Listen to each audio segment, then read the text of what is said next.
حمزہ کو اچانک اس کی امی کی فون آتی ہے اور آرمین کہتی ہے حمزہ نمرہ اپنے دوست کے ساتھ بھاگ گئی ہے۔ یہ سنتے ہی حمزہ بہت غصے میں گھر پہنچتا ہے۔ اسی پر علیزہ کہتی ہے حمزہ جلدی سے کورٹ چلو، نمرہ اور اس کا دوست وہی نکاح کرنے آئے ہوں گے۔ یہ سنتے ہی حمزہ فوراً علیزہ کو اپنی گاڑی میں بٹھا کر کورٹ جاتا ہے۔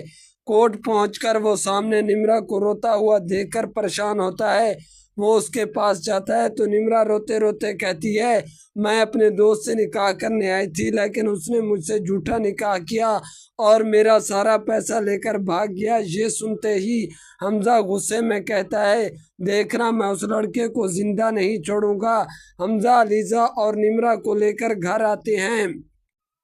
گھر پہنچتے ہی آرمین غصے میں نمرہ کو زور سے تھپڑ مار دیتی ہے۔ یہ دیکھ کر نمرہ غصہ ہوتی ہے اور چلا کر کہتی ہے علیزہ کو سیڑھیوں سے گرانے والی آرمین ہی تھی، اسی کی وجہ سے علیزہ کا بچہ گرا تھا۔ یہ سنتے ہی حمزہ غصے سے کانپنے لگتا ہے اور اپنی امی سے کہتا ہے آپ نے علیزہ کا بچہ گروایا، میں آپ کو کبھی معاف نہیں کروں گا۔ یہ سن کر آرمین کی آنکھوں میں آنسو آ جاتے ہیں۔ اسی سمے پیچھے سے سکندر آتا ہے اور کہتا ہے میری کمپنی فلاپ ہو گئی اور اب میرے پاس کچھ نہیں بچا۔ تبھی حفیظ صاحب کی پتنی پولیس لے کر آتی ہے۔ یہ دیکھ کر سکندر گھبرا جاتا ہے اور گھر کے پیچھے والے دروازے سے بھاگ جاتا ہے۔ علیزہ کا دھیان رکھنا، اسے کبھی اکیلا مت چھوڑنا۔ حمزہ علیزہ کو لے کر اپنے دوسرے گھر کی طرف جا رہا ہوتا ہے کہ راستے میں اچانک وہی لڑکا ملتا ہے جس نے نمرہ سے جھوٹا نکاح کیا۔ حمزہ غصے میں اسے پکڑ کر بری طرح مارتا ہے اور فوراً پولیس کو کال کرتا ہے۔ پولیس آ کر اس لڑکے کو گرفتار کر لیتی ہے۔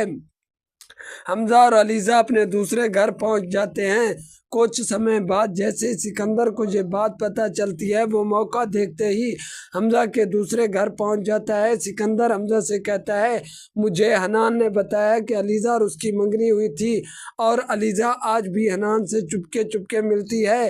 یہ سنتے ہی حمزہ بنا کچھ سوچے سمجھے غصے میں علیزہ کو گھر سے نکال دیتا ہے۔